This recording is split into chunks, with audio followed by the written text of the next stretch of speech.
This video explains how to use cruise control in the Nissan Juke I from 2010 to 2019. Note that this model uses standard, non-adaptive cruise control. This means it maintains a set speed but doesn't adjust for traffic automatically.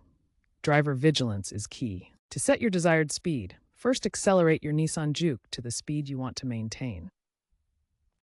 Once you've reached your desired speed, press the Set button located on the steering wheel. This action locks in your current speed. The Juke will now maintain this speed automatically, allowing you to release the accelerator pedal. To temporarily disengage cruise control, press the Cancel button on the steering wheel. Alternatively, lightly tap the brake pedal to cancel cruise control. The system will disengage, but retain the set speed for resuming later. To completely disable cruise control in the Nissan Juke I, you have two main options. First, locate the cruise control buttons on the steering wheel and press the Off button. This immediately turns off the system. Alternatively, you can disable cruise control by simply turning off the vehicle's ignition.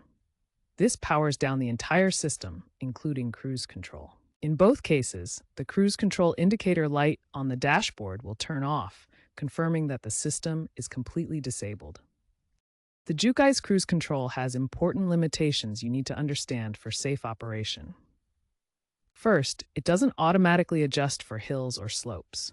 Your speed may vary on inclines or declines as the system maintains throttle position without sensing grade changes. Also, remember, this is not adaptive cruise control. It won't react to other vehicles ahead.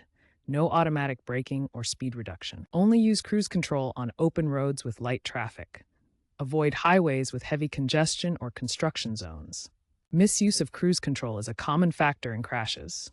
According to safety studies, it contributes to 12% of multi-vehicle incidents, often due to driver over-reliance masking fatigue. Always stay vigilant and keep your hands ready to intervene. If the cruise control fails to engage or maintain speed, check the fuses and consult your owner's manual. Remember, regular inspections are important. Newer cars have much better safety features, so remember that you need to be more vigilant in an older vehicle.